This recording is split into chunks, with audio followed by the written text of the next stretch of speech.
산과 강과 대지와 해와 달과 별이 모두 그대의 마음을 벗어나지 않고 삼천 대천세계 온 우주가 전부 그대 자신 하나인데 어디에 여러 가지로 분별될 것이 있겠는가?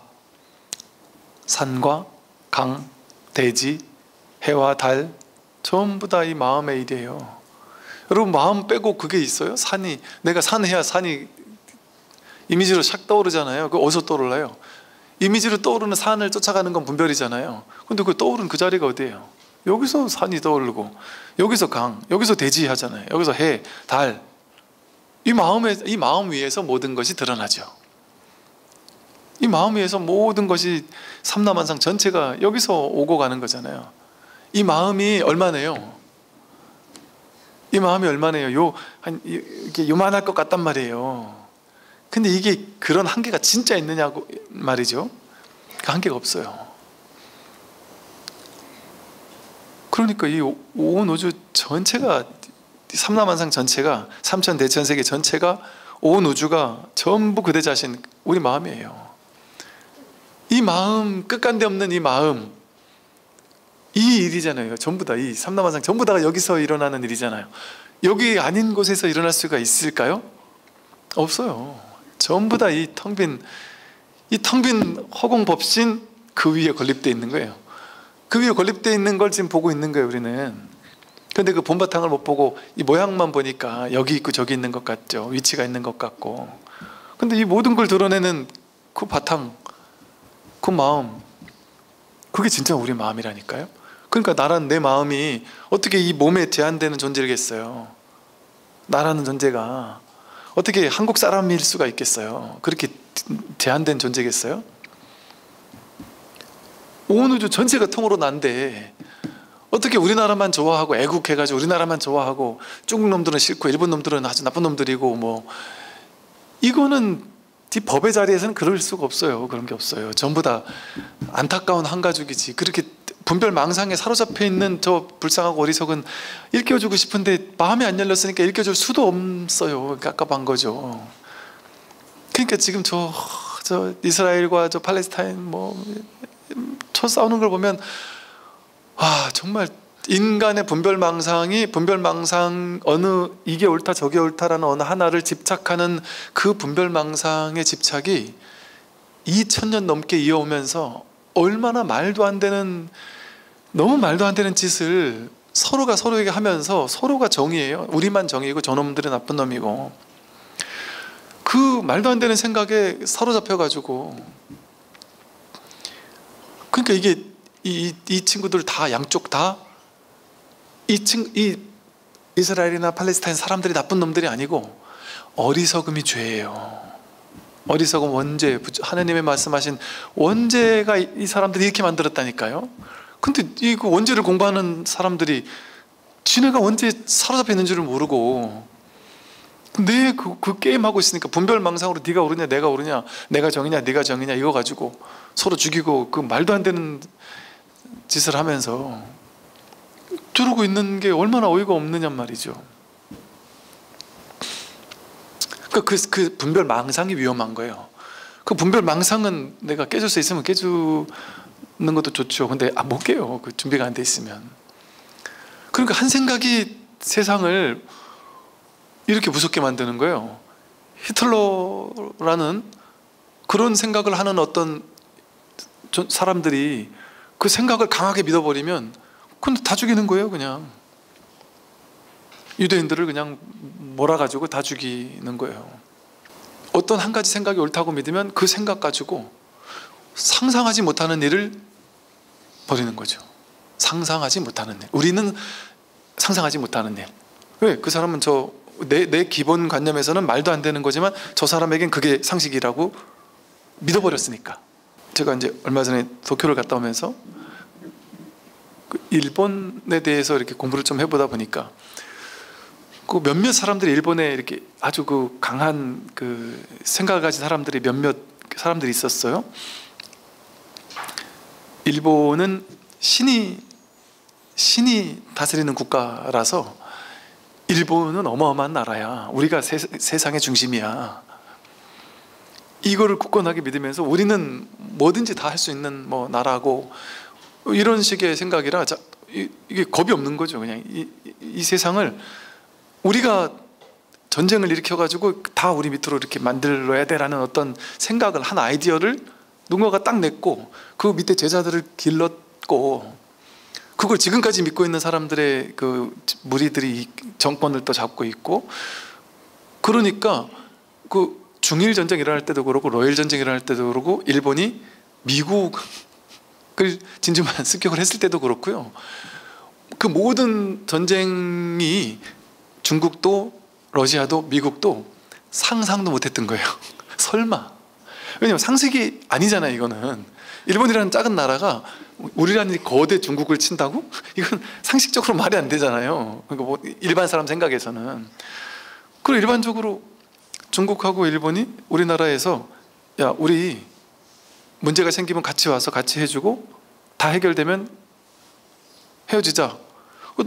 중국 입장에서도 너무 당연했던 거예요, 그냥. 근데 친구들은 그럴 마음이 없던 거죠. 아예 올 때부터 떠날 마음이 없이 그냥 거기서부터 전쟁을 시작한단 말이에요. 그러니까 이게 너무 말도 안 된다고 생각했다가 중국도 이겼잖아요. 러시아, 그 세계 최강이라고 하는 러시아 함대가 일본으로 와야 되는데 못 오는, 막 저쪽으로 못 오니까, 얼고 이래가지고 못 오니까 지구 반대로 한 바퀴 뺑 돌아가지고 수개월에 걸쳐서 뭐 1년여 가까이 어마어마한 세월에 걸쳐서 그 먼 도로 아프리카 지나고 인도 지나고 해가지고 그 모든 함대를 전부 다 동원시켜 일본으로 올 정도로 했는데, 그 전쟁이라는 것부터 신기해요. 이게 실력이 아니라 이게 운 같은 것들이 있어요.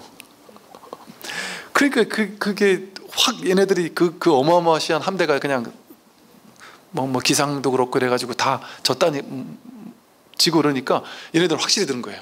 일본이 아, 우리는 신의 국가가 맞구나. 아, 막 그냥 막 바다 막 이런 막 태풍 이런 게 우리를 도와주는구나. 우리는 세계 1등이구나. 막 이게 너무 확고부동해진 거예요. 그러니까 이제는 이제 미국까지도 야, 한 방에 먹으면 되겠네. 뭐 일본, 중국도 아무것도 아닌데 뭐. 근데 그 생각을 일반적인 상식이면 못 할 수 있잖아요. 근데 그런 생각을 할 수 있다니까요. 어떻게 할 수 있을까요? 누군가 한 사람이 그런 아이디어를 강력하게 일으켰고 그걸 가지고 강력하게 주입시키고 그런 사람 몇 사람이 있으면 그게 맞다고 굳게 믿어지는 거예요. 믿음이 생겨요. 믿음이. 그러니까 막 핵을 쏘고 이래도 어지간해서는 항복을 안 하잖아요. 너무 많은 사람이 죽고 나서야 항복을 하면서, 그래서 그러고 나서 이제 일본 그 왕이 TV에 나와서 이런 적이 있다 그래요. 고백을 했다 그래요. 고백을. 일본 사람들한테 사실은 오늘 고백할 게 있습니다. 저는 신이 아닙니다. 사람입니다. 이런 깜찍한 고백을 했다 그래요. 그러니까 그렇게 다 그렇진 않았겠지만 그렇게 정말 신이라고 믿고 신의 국가라고 믿고 이렇게 되면 역사가 그런 어떤 생각 때문에 뒤바뀌는 거예요. 역사는 그렇더라고요. 어떤 특정한 생각, 분별, 그걸 믿는 것 때문에 역사가 놀랍게 뒤바뀌는 일들이 생겨요. 모든 역사가 그런 거예요. 그 예수님의 어떤 하나의 생각, 어떤 하나의 그 성경의 가르침을, 그건 예수님의 가르침도 아니죠. 그 성경의 가르침을 이렇게 해석한 사람과 저렇게 해석한 사람들이 나뉘어서 싸우는 일이 이렇게 수천 년 동안 이어지잖아요. 그러니까 1000년, 2000년 넘게 뿔뿔이 흩어졌던 사람들이 갑자기 여기가 하나님이 우리한테 점지해준 땅이야 이래가지고 수천 년 만에 모여서 이거 우리나라 이렇게 하고, 미국이나 힘 있는 사람들이 야 그렇게 해 이렇게 해주니까 그게 이게 되니까 거의 원래 1000년 넘게 거기 살던 사람들은, 원토박이 사람들은 처음에 이스라엘인도 왔을 때 그냥 놔뒀다는 거죠. 같이 살았다는 거죠. 뭐 너희들 힘들게 사는데 같이 살자 이래 사는데 이게 점점 많아지고 우리보다 인원이 많아지고 우리를 내쫓으니까 얼마 황당하겠어요. 그 우리나라가 지금 저 중국, 야 옛날에 광개토대왕 때 그 중국 땅 거 우리 거였어. 그 우리 거야 비켜 이런 말이 안 되잖아요. 그러니까 이런 일들이 가능한 이유가 뭘까요? 그 하나의 어찌 보면 말도 안 되는 것 같아. 상식 이해하지만 그 어떤 하나의 생각, 분별, 망상, 그걸 믿으면 종교적 신념이 됐든 어떤 신념이 됐든 그 신념 하나가 세상을 뒤바꿔 놓더라고요. 이런 무시무시한 시대를 만들어 놓는 거죠. 그 전부 다 분별망상이 하는 짓이더란 말이에요. 이게 전부 다. 그 분별망상을 따라가면 계속 그런 참 무지한 어떤 시대가 계속될 수밖에 없는 것 같아요. 다음을 볼게요. 깨달음은 어느 곳에 있습니까? 황벽이 말했다. 깨달음에는 처소가 없다. 부처는 깨달음을 얻을 수 없고 중생은 깨달음을 잃을 수 없다.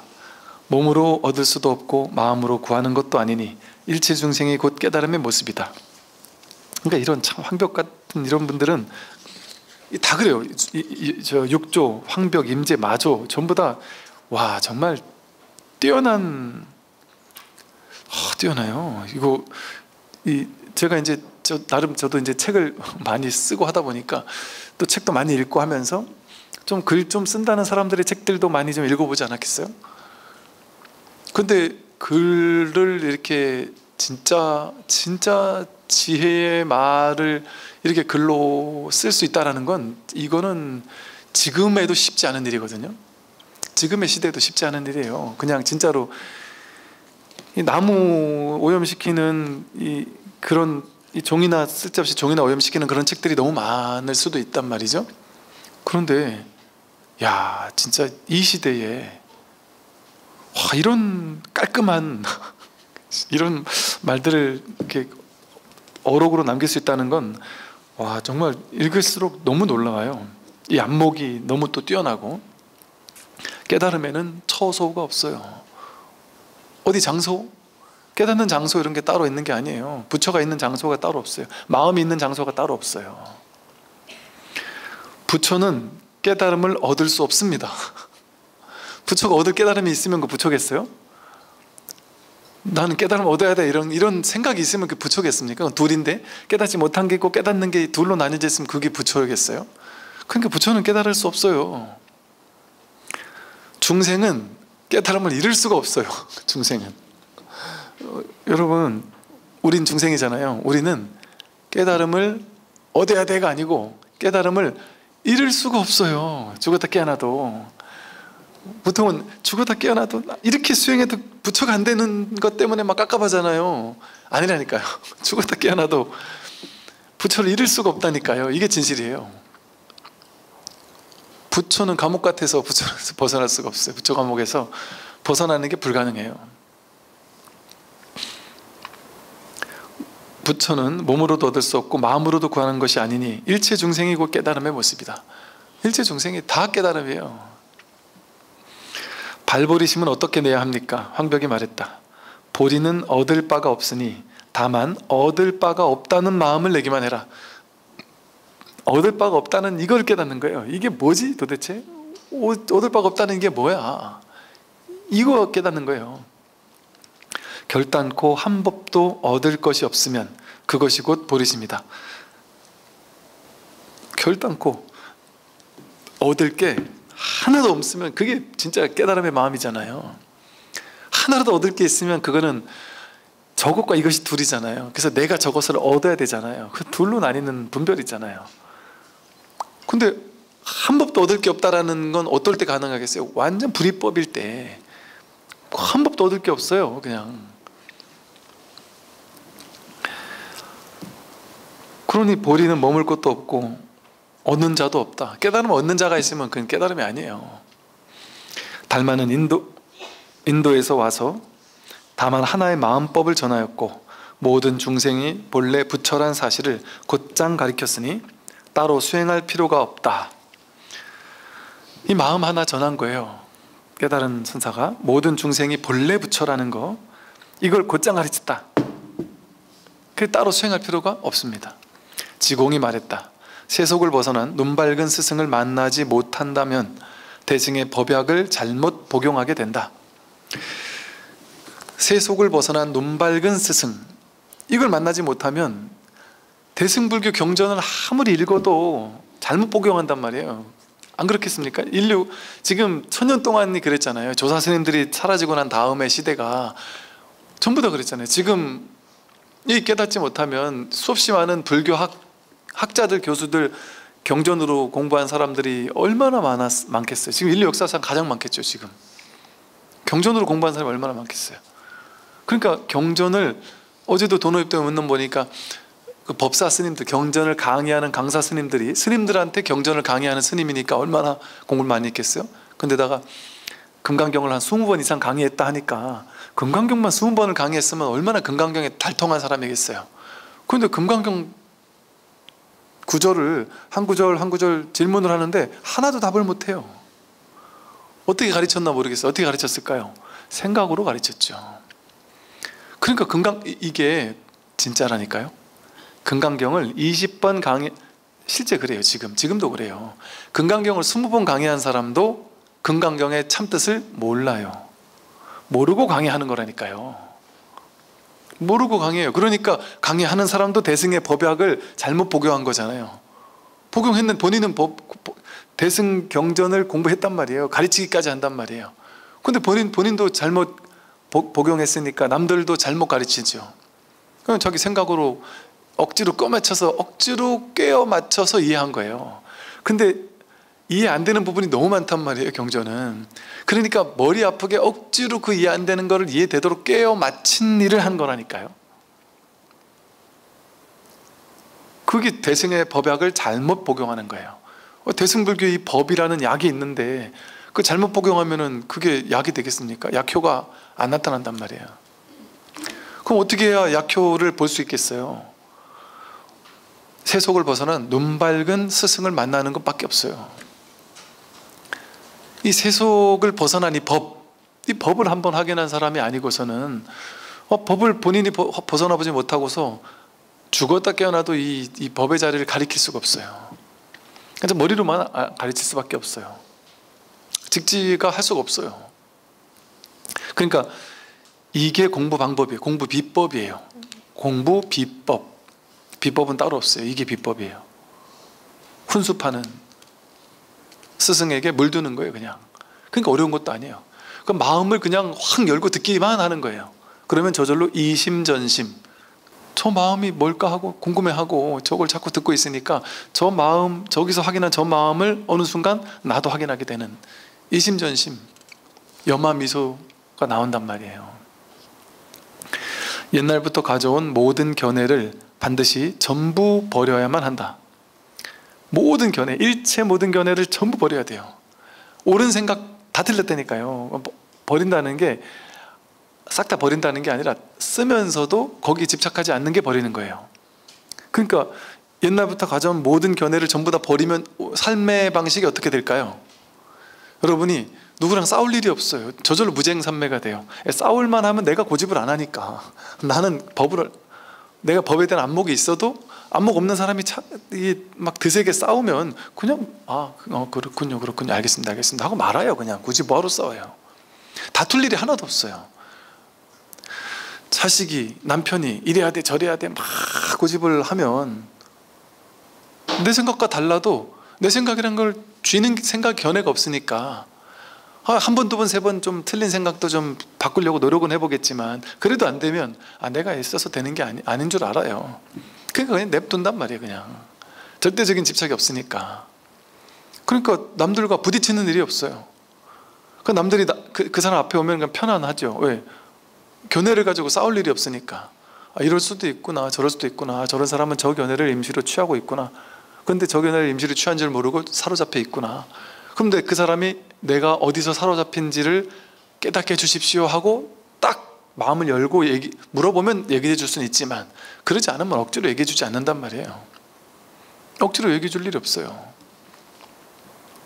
준비가 안 되면 얘기해 줘도 모르니까. 그러나 준비되면 묻지 않아도 찾아가서 답해 줄 수도 있어요. 저 사람 이제는 준비가 됐다 싶으면. 그래서 불교는 두 가지예요. 어떠냐면 절대 청법하지 않으면 법을 설하지 않아요. 그래서 아무 데서나 법을 설하지 않거든요. 불법 계율 자체가 아무 데서나 법을 설하지 않는다 이게 있어요. 딱 법상에 앉아서 법을 설해야 돼요. 서서도 설하면 안 되는 게 계율이 있어요. 제가 옛날에 군에 있을 때 높으신 장군님, 그 양반은 불자인데 계급도 한참 낮은 스님이 이렇게 딱 앉아가지고 이러고 딱 앉아가지고 법을 설하니까 이게 약간 거만해 보였나 봐요.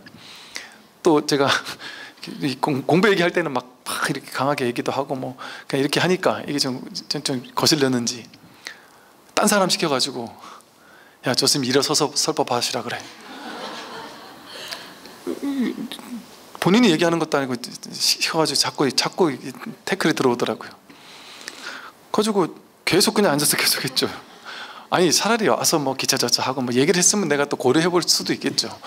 근데 뭐 하는 건가 싶은 생각이 들어서 얘기했는데 계속 또 두 번 세 번 계속 얘기를 했다는 거예요. 그래서 안 되겠다 해서 어떻게 할까 하다 찾아가서 아니 불자예요? 아니에요. 그래도 불자를 불교 계율에 율서에 법문을 할 때는 좌석에 여법한 좌석에 앉아서 법문을 해라 이런 계율이 있는데 어떻게 할 겁니까?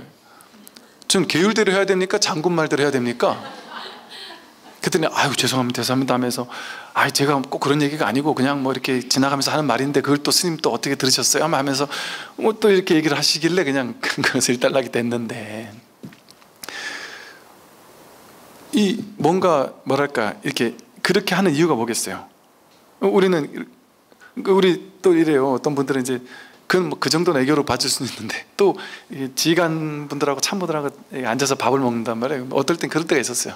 제가 참모를 할 때인데 참모들 딱 앉아서 밥을 먹는 테이블에서 밥을 먹고 나면 시간이 이제 또 한 20, 30분 남아요. 그럼 커피 뭐 이제 과일도 먹고 뭐 차도 한 잔 마시는데 그 시간이 남잖아요. 밥 먹고 나면 뭐 심심하잖아요. 그러니까 스님 좋은 말씀 한번 해주세요. 맨날 그래요. 어디 가든 개그맨한테 웃겨주세요 하듯이 스님만 만나면 무조건 좋은 말 한마디 해주세요. 맨날 이러는 거예요. 그리고 이제 한 5분 스피치처럼 돌아가면서 야 맨날 스님 하면 안 되니까 야 우리 돌아가면서 하자 이래서 그러면 참모들이 매일 5분 동안 뭔 얘기를 할까 막 고민하고 근데 나중에 보니까 되게 도움이 많이 됐던 것 같아요. 격리 참모는 예를 들면 우리 군인들이 몰라가지고 뭐 돈이 잘못 셀 수 있는 거 뭐 이렇게 잘못할 수 있는 거 뭐 이런 거 하나하나 다 또 설명해주고 법무참모는 살다 보면 법적으로 우리도 모르게 모를 수 있는 얘기도 막 해주시고 너무 도움이 많이 되면서 상식이 엄청 많이 늘어나는 계기가 됐었는데 사실은 이제 그런 거죠. 여법한 자리, 법문을 들을 자리가 아니면 하지 말라 이런 얘기가 있어요. 그런데 또 하나 불청지우라는 말도 있어요. 청하지 않는데 찾아가서 설해주는 경우도 있어요. 그거는 그 사람이 준비된지 안 된지를 감으로 알 수 있단 말이에요. 준비되었을 때는 청하지 않아도 가서 얘기해 주기도 해요. 그 부처님이 그거는 항상 그러지 않았어요. 일상에서는 청해야 법을 했어요. 그런데 가끔 그 사람이 준비됐다는 걸 부처님께서 이렇게 아신 거죠.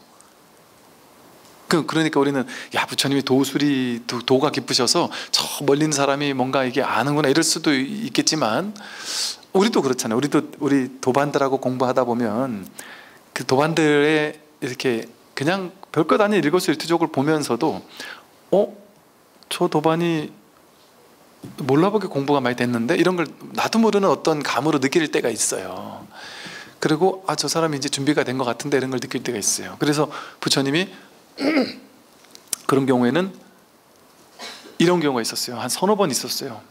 제가 그냥 읽은 걸로는 이 사람이 그 전에 와서 법문을 해달라 그랬는데 부처님이 따로 안 해줬어요.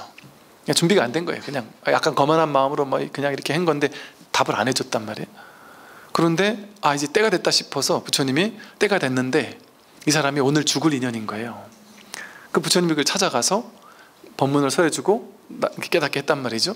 그러고 나서 이제 이렇게 절로 돌아오는 길에 이렇게 마중을 나왔다가 이제 부처님 들어가십시오 하고 이제 집으로 돌아가는 길에 무소에 뿔에 받쳐서 죽어요. 요즘 말로 하면 교통사고나 죽는 거죠. 이렇게 죽은 사람이 한 몇 명 있었거든요. 그러니까 제자들이 난리가 났어요. 부처님 제발 그런 거 좀 하지 마라. 사람들이 오해한다. 부처님 찾아가가지고 부처님이 찾아오지 않았으면 마중도 안 나갔을 거고 그랬으면 죽지도 않았을 건데 왜 부처님 때문에 우리 자식이 죽었다, 우리 가족이 죽었다, 얼마나 부처님 원망하겠느냐. 근데 부처님은 그 원망하는 그게 두려운 게 아니란 말이죠. 부처님은 오직 하나의 원력, 법을 전하겠다, 깨닫게 하겠다라는 그 마음, 그게 어떤 부처님 움직이는 동력이 되는 거예요. 보통 사람들은 두려움 때문에 행위를 하거든요. 근데 부처님은 지혜와 자비로서 행위를 하는 거예요. 우리는 이거 안 하면은 가난해질까 봐 두려워서, 이거 안 하면은 또 몸이 망가질까 봐 두려워서, 이거 안 하면 욕먹을까 봐 두려워서. 그래서 어떤 행위를 하잖아요. 모든 우리들 행위의 원동이 여기 주로 두려워서 하거든요. 근데 부처님은 두려운 게 하나도 없어요. 그냥 사랑과 자비로서, 그 지혜로서 모든 행동의 원동력이 사랑의 동기로서 한단 말이죠. 그렇게 이제 그런 경우도 있지만 주로는 이제 법을 그렇게 해서 설한다. 옛날부터 가져온 모든 견해를 반드시 전부 내버려야 한다. 유마힐은 가지고 있는 것을 전부 없애버렸다고 했고, 법화경에서는 20년 동안 똥을 치우도록 하였다라고 했다. 다만 마음속에 견해를 짓는 것을 없애기만 하라. 그것이 곧 법화경에서 말한 희론의 똥을 제거한다는 것이다. 모든 견해를 전부 내버려야 한다고 했죠. 그게 유마경에서 가지고 있는 걸 전부 없애버렸다 하는 그런 구절이 이런 의도로 한 거예요. 법화경에서는 그 아버지와 아들의 비유 있잖아요. 40년 동안 집을 나갔던 아들을 거지가 돼서 돌아왔는데, 이를 보고선 딱 보니까 아들인 거죠. 그래서 가서 너 내 아들이다 했더니 도망가더라는 거죠. 그래서 이제 하인을 시켜가지고 불러와서 똥을 치우게 시켰다. 그게 무슨 비유냐, 너가 부처다라고 얘기해 주니까 사람들이 안 믿고 도망가고 오히려 이 공부 안 하려고 한다는 거죠. 그래서 알았어 너 그래 어리석은 중생이다, 너가 분별의 똥을 치울 때까지는 기다려주겠다 하고 분별의 똥을 20년 동안 치우도록 한다는 거죠. 그러니까 분별 망상의 똥을 치우는데도 20년이 걸린다. 그렇게 20년 동안 똥을 치우도록 하였다, 이 말이 곧 20년 동안 분별 망상을 전부 내버리도록 하는 시간이 그만큼 걸렸다는 거예요. 그래서 20년 동안 분별 망상의 똥을 치우고 난 연후에야 이제 아들에게 너가 내 아들이다 하고 했더니 그제 가서 믿었다는 거죠. 다만 마음속에 견해를 짓는 것을 없애기만 하라. 그것이 곧 법화경에서 말한 희론의 똥을 제거한다는 것이다. 분별을 잊으면 부처의 길이고 분별하면 마귀의 경계인 거예요. 그 다음으로 넘어갈게요. 황벽이 염관 제한의 회상에 있을 때 대중황제가 그 삼위로 있었어요. 삼위승으로, 어릴 때 삼위승으로 이제 이 황벽 스님의 절에 있었던 거예요. 황벽이 불전해서 불상에 절을 올리는데 삼위가 말했다. 삼위도 이제 절에서 이 황벽 스님 밑에서 공부를 했으니까 이것저것 좀 주워 들은 것도 많고 공부도 많이 했겠죠. 그러니까 이제 황벽 큰 스님이 이건 수행하는 게 아니다 뭐 하고 그랬을 거 아니에요. 그런 공부 들었을 거 아니에요. 근데 이제 황벽 스님이 절에서 이렇게 삼배를 제각하게 하고 예불을 올리니까 이제 이게 지가 이제 황제쯤 되니까 자기 삼이지만 나중에 내가 황제 될 사람인 줄 아니까 이제 감히 황벽 스님한테 이렇게 딴지를 걸겠죠. 황벽 스님에게 얘기를 한 거예요. 이 삼이라는 말은 그 당시는 20살 이전의 스님을 삼이라고 한 거예요. 요즘에는 나이가 많아도 출가한 지 5년 미만은 다 삼이라 부르거든요. 근데 옛날엔 그게 아니라 나이로 20살 미만은 다 어릴 때라는 거죠. 어릴 때 어린 스님들을 이제 삼이라, 어린 행자를 삼이라 그래요. 그래서 삼위가 이렇게 말한 거예요. 부처를 구할 필요도 없고 법을 구할 필요도 없으며 중생을 구할 필요도 없는데, 스님이 그래 말했으니까 그럴 필요도 없는데 스님께서는 절을 해서 무엇을 구하려고 하십니까? 왜 그 절을 해서 뭘 하려고 하느냐 이렇게 했단 말이에요. 그때 황벽이 말했다. 부처를 구할 것도 없고 법을 구할 것도 없고 중생을 구할 것도 없지만 일상의 예법이 이와 같으니 그저 할 뿐이다. 이걸 뭘 구해서 하는 게 아니에요. 그냥 일상 예법이 그러하니 그 예법을 다 어기는 것만이 뭐 올바르다 이렇게 할 수도 없단 말이죠. 그러니까 일반적인 예의 범절, 뭐 우리나라에서 같으면 뭐 지켜야 될 법을 지키고 예의 범절은 지키고 지켜야 될 건 지키고 그렇게 그런 건 다 이렇게 맞춰서 한단 말이죠. 그렇게 막 안하무인이 되는 게 아니에요. 우리 옛날에 그 우리나라 그 유명한 스님, 그 뭐 경허 스님 같은 분들은 뭐 길거리 가다가 뭐 여인에게 입을 맞추고 뭐 아니면 또 뭐 이상한 짓을 했다 뭐 이런, 그걸 뭐 무해행이라고 하고 막 그러잖아요. 그게 좀 잘못 이해될 소지가 있어요. 잘못 이해되면 깨달으면 다 저래 되나 보다. 깨달으면 그냥 지나가다 마음에 드는 여자 있으면 뽀뽀도 하고 막 이래 되나 보다. 그게 도로서 무마되지 않는단 말이에요. 지금 같으면 그냥 바로 감옥 가는 거예요 그냥. 그리고 경허 스님이 그런 독특한 스타일이었기 때문에 그런 게 회자되는 거지, 대부분의 깨달은 스님들 안 그러죠. 그렇게 되지 않아요. 그냥 이렇게 절할 때는 절하고 들어갈 때 나갈 때 때와 장소를 알아요. 분위기 파악할 줄 알지. 분위기 파악도 못하는 아나무인의 중이 되는 게 깨달음이 아니에요, 전혀.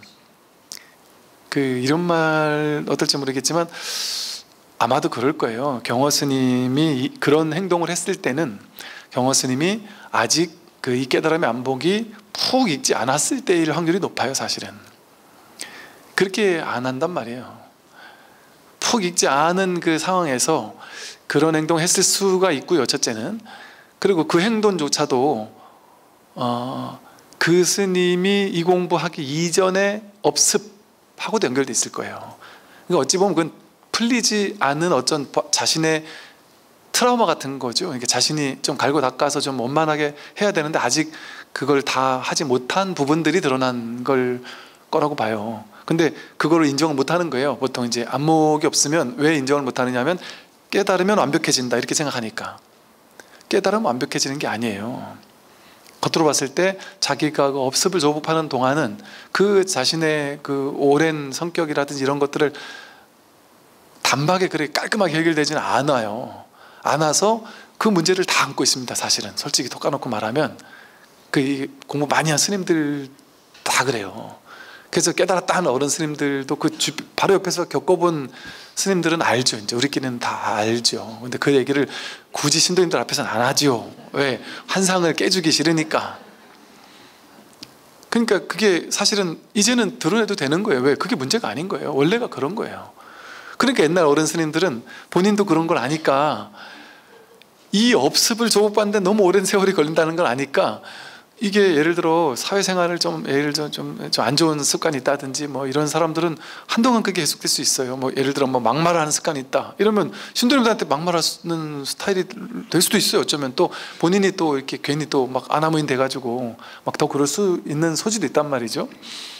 근데 그런 것들이 뭔가 그게 도인 건 아닌 거예요. 그거는 그냥 뭐 그 사람의 성향 뭐 이런 거지. 그리고 그 성향을 괜히 막 멋있게 할 것도 없고 그렇다고 막 욕할 것도 없고 그냥 이렇게 바라봐 주면 돼. 비춰주면 돼요. 아, 공부하고 있는 과정에 있는 공부인이구나 이렇게 비춰주면 돼요. 그러니까 그걸 아니까 옛날 어른 스님들은 자신이 상좌 받을 때 중생제도가 너무 중요한지는 알잖아요. 아는데 아무리 이 사람을 상좌를 깨닫게 해줘도 깨닫게 해주는 게 중요한 게 아니고 깨닫게 해줘도 얘가 중생구제하는 데 있어서 영 이상한 짓을 자꾸 하면 신도 떨어지는 일이 생기잖아요. 그러니까 옛날부터 스님들이 상자 욕심이 있어요. 상자 욕심. 그리고 뭐 우리 우스개로 그런 얘기도 해요. 옛날 큰 스님 중에는 무슨 좋은 대학 나왔다래고 뭐 이런 사람들을 자기 상자로 막 쏙 다 뽑아갔느니 뭐 이래서 이런 얘기를 하는 분도 계시고 그런단 말이죠. 근데 그런 게 어찌 보면 그런 거예요. 그 상자 욕심이라는 게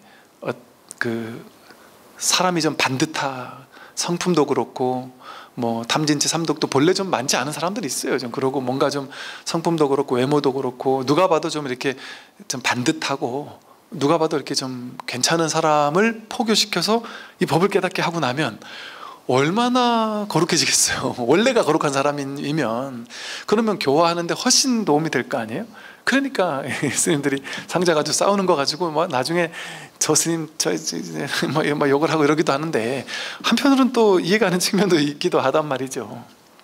그러니까 그 말이 곧 깨닫는다고 모든 게 막 깔끔해지지는 않을 수 있기 때문에 우리가 그 하나하나 가지고 무조건 그럴 수는 그냥 좀 이렇게 지켜봐 주는 것도 좀 필요하기도 해요. 어떤 것이 견성입니까? 황벽이 말했다. 본성이 곧 보는 것이고 보는 것이 곧 본성이다. 본성을 가지고 다시 본성을 볼 수는 없다. 듣는 것이 곧 본성이니 본성을 가지고 본성을 들을 수는 없다. 만약 그대가 본성이라는 견해를 만들어 본성을 듣고 볼 수 있다고 한다면 그것은 곧 하나의 다른 법이 생기게 된다. 이 보는 거, 이 본성이에요. 듣는 거, 이 본성이에요. 견성, 견이 곧 성이에요. 견성은 성품을 보는 거구나 이런 둘 있잖아요. 성품 따로 있고 그걸 보는 게 따로 있잖아요.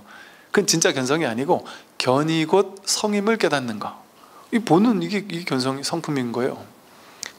그건 깔끔한 불이법이잖아요. 견이 곧 성일 때가 불이법이지. 견성이 따로 있을 수 없다. 이 보는 이게 견성이에요. 근데 보고 나서 분별하는 건 중생 분별 망상이죠. 우리는 보고 나서 분별만 잘하잖아요. 봄, 이거 이 둘이 아닌 봄 이 자리에 있냔 말이에요. 볼 때는 봄 이것만 있게 해야 되는데 보고 나서 좋고 나쁘고 좋은 건 더 보고 싶고 싫은 건 꼴 보기 싫고 이런 분별을 따라가니까 이 봄이 성품이 되지 못하는 거죠. 예, 다음을 또 볼게요. 부처님의 사리는 본래 있는 것입니까? 쌓아서 얻은 공훈입니까? 황벽이 말했다. 본래 있는 것도 아니고 공훈도 아니다. 물었다. 본래 있는 것도 아니고 공훈도 아니라면 어찌하여 열애의 살이라는 정제된 부처님의 뼈가 남아있겠습니까? 이런 거 다 궁금하잖아요. 야, 그 스님 살이 나왔어 안 나왔어? 야, 어떤 스님 살이 몇 개가 나왔대. 막 사리를 막 탑에 모셔놓고 막 친견하러 사리 친견법회하러 막 가고 뭐 이거 막 서양에 있다는 어떤 뭐 남쪽에 남방불교에 있는 부처님 진신살이 와서 친견한다고 하고 뭐 이러면서 우리 옛날에 한참 막 진신살이 친견하러 다녔잖아요. 우리 그 얘기를 비웃는 거예요. 그랬더니 황벽이 보세요 뭐라고 했냐. 우리 전부 다 관광버스 대절해가지고 부처님 진신살이 친견하러 다녔잖아요. 그거 보고 황벽이 이런 말을 했단 말이에요. 황벽이 꾸짖으며 목소리 높여 말했다. 그대가 이런 견해를 내고도 선을 배우는 사람이라고 할 수 있겠느냐? 그대는 허공에 뼈를 본 적이 있느냐? 오로지 허공법신 이 하나뿐인데 이 마음이라는 이 마음에 뼈가 있습니까? 허공에 뼈가 있습니까?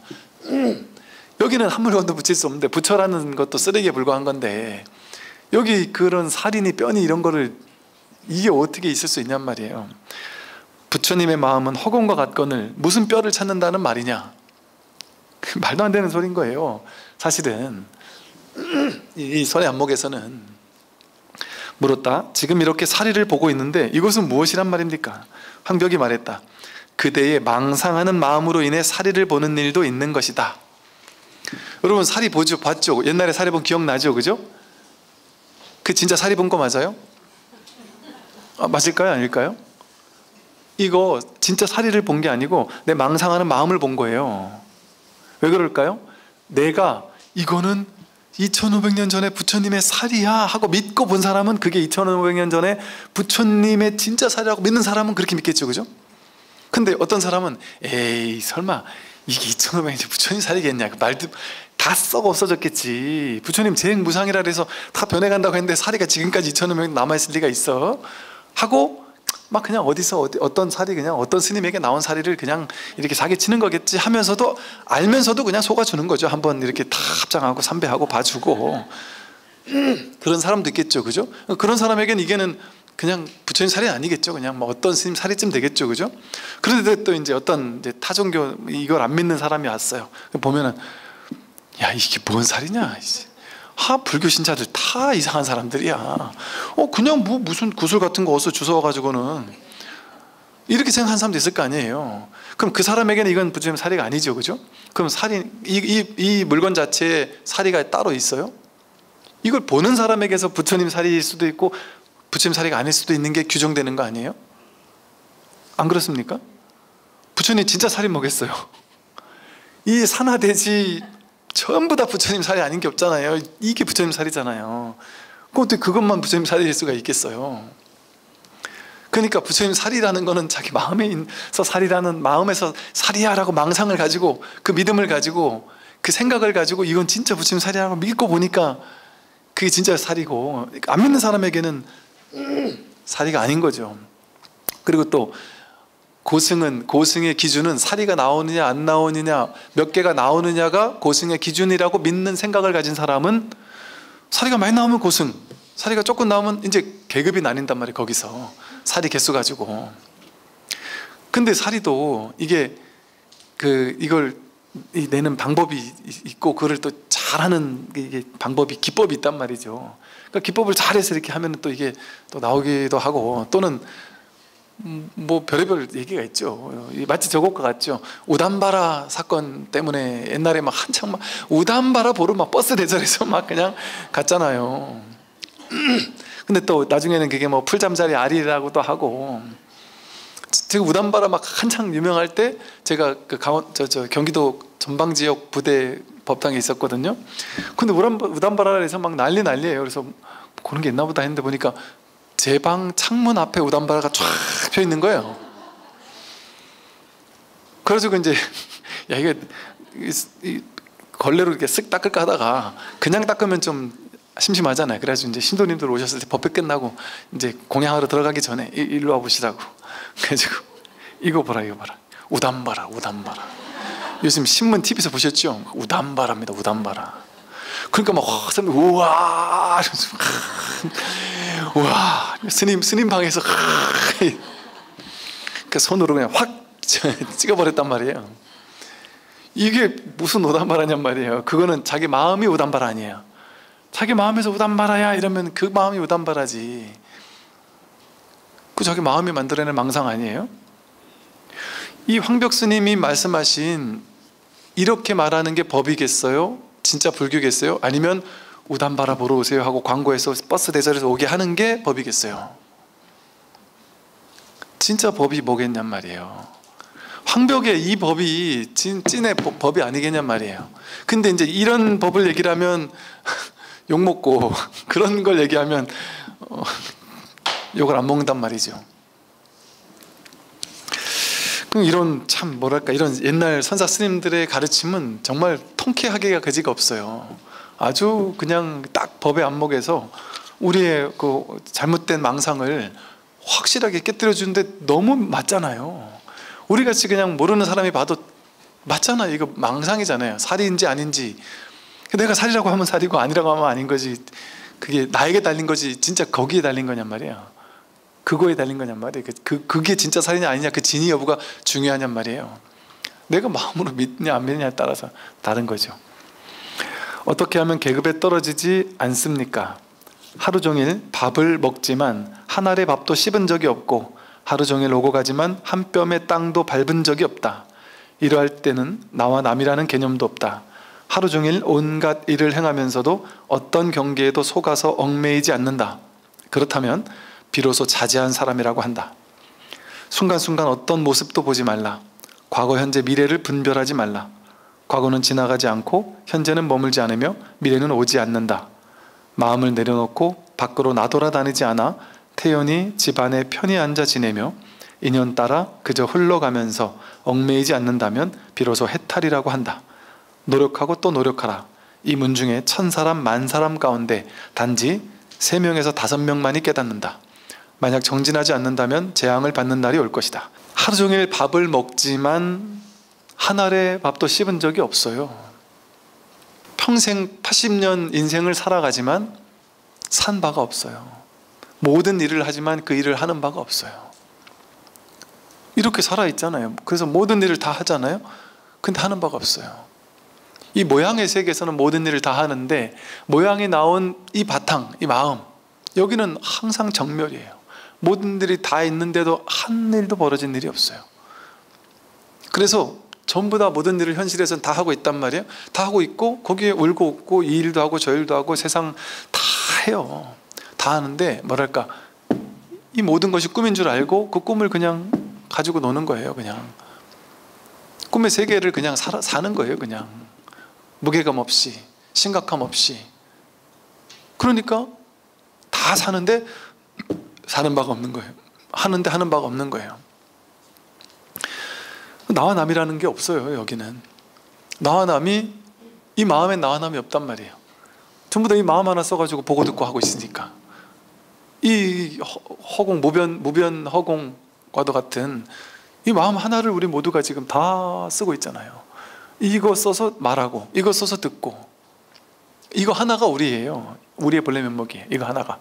그러니까 여러분의 본래 면목, 저의 본래 면목, 석가모니 부처님의 본래 면목 다 똑같죠. 강아지의 본래 면목 다 똑같죠. 마음 하나인데. 그러니까 이 자리에는, 이 본래 면목이라는 이 자리에는 아무 일이 없어요. 모든 일을 행하면서도 그 경계에 속지 않는단 말이에요. 그게 자제한 사람이에요.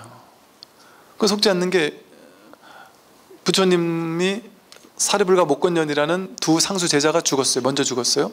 그 부처님이 스님들이 이렇게 많아도 사리불가 목건년이 없는 이곳은 텅 빈 것 같구나, 너무 공허하고 외롭구나 이랬단 말이에요. 그런데 더 놀라운 것은 공허한데 공허함이 없고 텅 빈 것 같은데 텅 빈 것이 없다. 이것이 더 놀라운 일이다. 딱 이렇게 말할 수 있는 일이 벌어진다니까요. 그런 일이 아예 없는 게 아니고, 내가 깨닫고 나면 뭐 부모가 죽어도 이만큼 슬프지도 않고 눈물도 안 나오냐? 그렇지 않단 말이에요. 눈물은 나오고 있는데 나오는 바가 없는 거예요. 희한하게 눈물은 나오고 있는데 슬픈 게 없는 거예요. 바이런 케이티 그 책을 봐도 다음 주 강의할 내용인데요, 남편이 죽었어요. 근데 이 아내가 이 공부를 많이 해서 딱 나름의 공부가 된 사람이에요. 되고 났는데 남들이 전부 다, 야, 남편 죽으면 잘 보내줘야 돼. 뭐 내지는 뭐 어떤 걸 해줘야 돼. 그리고 남편 죽고 나면 한참 슬플 거야, 막 괴로울 거야, 막 슬픔이 엄습할 거야, 막 엄청 그런 얘기를 많이 하더라는 거죠. 근데 이 사람 남편 딱 죽고 나서 이 사람은 그걸 있는 그대로 남편 죽었다라는 그 생각, 남편 죽었다는 것도 생각이거든요. 그 생각에 질문을 해서 거기서 노연하고 나니까 남들이 남편 죽으면 이런 일이 벌어질 거야 라고 했던 거, 그걸 이제 오겠지 하고 와라 하고 이제 이러고 있는데 안 오더라는 거죠. 왜 안 오지? 자기에겐 더 이상 그 괴로움이 오지 않는다는 거죠. 그런 일이 일어나지 않더라는 거죠. 물론 문득문득 그런 일이 뭐 보고 싶고 그런 게 있겠죠, 그죠? 근데 그 있으면서도 있는 게 없단 말이에요.